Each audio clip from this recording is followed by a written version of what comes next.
परी बन गई बहू। पुष्पा जी का बेटा अमन पूरे 30 साल का हो चुका था। पुष्पा जी के परिवार में उनके पति और इकलौता बेटा अमन ही था। पुष्पा जी अपने बेटे अमन की जल्दी से शादी करवाना चाहती थी, लेकिन अमन था कि उसे कोई लड़की पसंद ही नहीं आ रही थी, क्योंकि अमन जो नौकरी करता था उसमें उसे बहुत ज्यादा तनख्वाह नहीं मिलती थी। एक दिन सुबह के वक्त अमन के पिता कहते हैं, अरे अमन बेटा, तुम जल्दी कोई नौकरी बदल लो। इतनी कम तनख्वाह में तो तुम्हारे लिए लड़की ढूंढना बहुत मुश्किल होता जा रहा है। पापा आप तो जानते हैं ना मैं कितनी कोशिश कर रहा हूँ, लेकिन इस वक्त तो लोगों को नई नौकरी मिलना तो दूर, पुरानी नौकरी बचाना भी मुश्किल पड़ रहा है।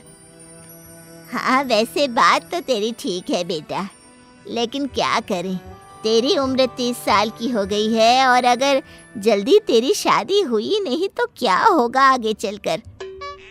अरे मम्मी पापा, मैं बार बार शादी की बात सुनकर बहुत थक गया हूँ, और ये सुबह ऑफिस जाते वक्त ये सब बातें नहीं हो तो बेहतर है। लेकिन मैं भी क्या करूँ बेटा, अब मैं भी बूढ़ी हो चुकी हूँ।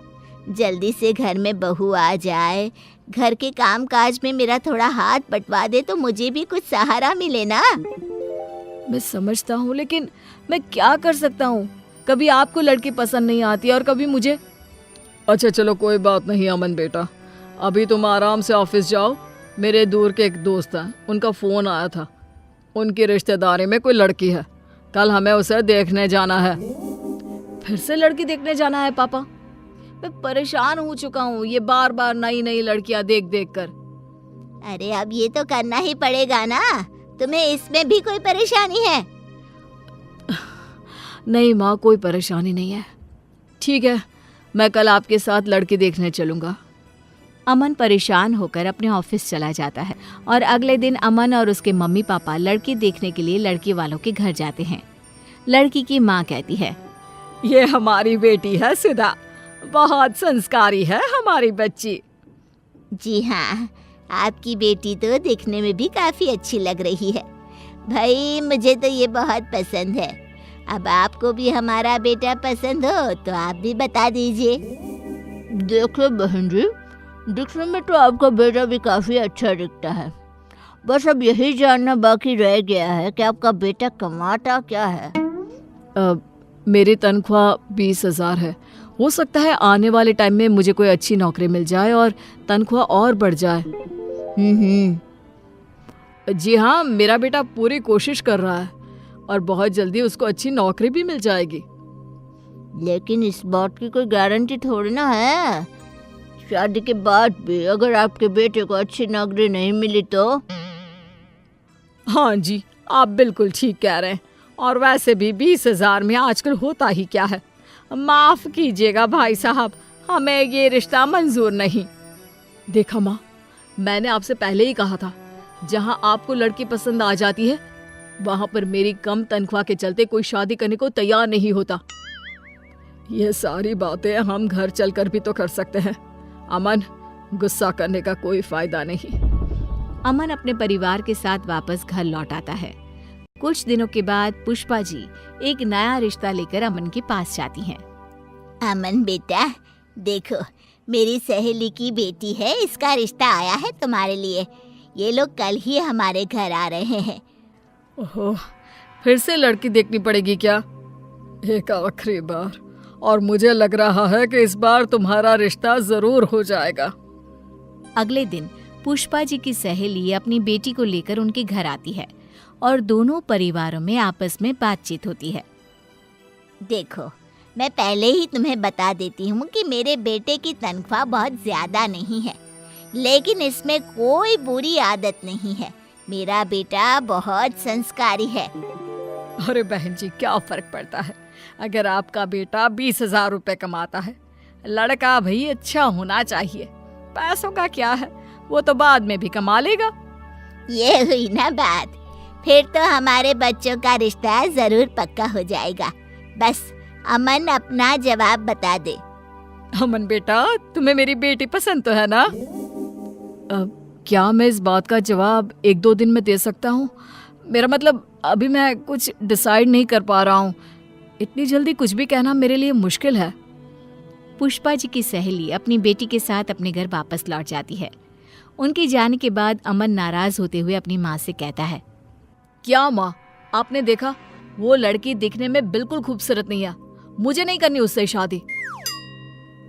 तुम्हारी बात तो ठीक है बेटा, लेकिन अब हमारे सामने कोई चारा भी नहीं है। उस लड़की को तुम्हारी कम तनख्वाह से कोई फर्क नहीं पड़ता। मेरे हिसाब से तो ये बहुत अच्छा रिश्ता है। लेकिन अमन पुष्पा जी की सहेली की बेटी के साथ शादी करने को तैयार ही नहीं होता। फिर से वही बात हो गई। कभी लड़की सुंदर नहीं मिलती, और अगर लड़की सुंदर मिलती है तो तुम्हारी तनख्वाह की वजह से रिश्ता नहीं हो पाता। अमन अपने मम्मी पापा की बातों से परेशान होकर घर से बाहर निकल जाता है। रात बहुत हो चुकी थी। अमन बहुत परेशान था। वो एक पार्क में जाकर बैठ जाता है। तभी पार्क में पीछे झाड़ियों से किसी के रोने की आवाज उसे सुनाई देती है। कौन है? कौन वहां रो रहा है? मैं हूँ, इन पेड़ों के पीछे। अरे लेकिन तुम कौन और पेड़ों के पीछे क्या कर रही हो? तुम तो दिखने में किसी परी की तरह लग रही हो। मैं परी ही हूँ, मेरा नाम परी है। अरे तुम्हारा नाम क्या? तुम तो बिल्कुल परियों की तरह खूबसूरत हो। लेकिन तुम इस तरह रो क्यों रही हो? और इतनी रात को पार्क में अकेले क्यों बैठी हो? मेरा इस दुनिया में कोई नहीं है, मैं एकदम अकेली हूँ। मेरे माँ बाप दोनों का निधन हो चुका है। कुछ गलत लोगों ने मेरा पीछा करने की कोशिश की तो मैं यहाँ आकर छुप गई। अरे लेकिन तुम यहाँ कब तक छुपी रहोगी? तुम यहाँ पर सेफ नहीं हो। तो क्या करूँ, कहाँ जाऊँ, मेरे खुद समझ में नहीं आ रहा। अरे रो मत, एक काम करो, तुम मेरे साथ मेरे घर चलो, वहां पर तुम सुरक्षित रहोगी। अमन उस लड़की को लेकर अपने घर आ जाता है। उस लड़की की खूबसूरती देखकर पुष्पा जी हैरान हो गई थी। वो लड़की 4-5 दिन अमन के घर पर ही रहती है। उस लड़की का व्यवहार देखकर अमन के पिता भी बहुत खुश थे और इसीलिए एक दिन सुबह के वक्त, देखो बेटी, मैं ये तो नहीं जानता कि तुम कौन हो, लेकिन मैं तुम्हें अपने घर की बहू बनाना चाहता हूँ।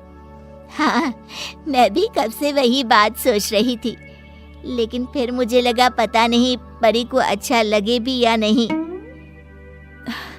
मुझे इस बात से कोई ऐतराज नहीं है।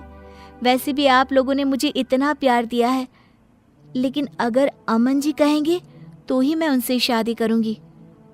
मैंने तो जब तुम्हें पहली बार देखा था ना, तभी अपनी पत्नी बनाने का फैसला कर लिया था।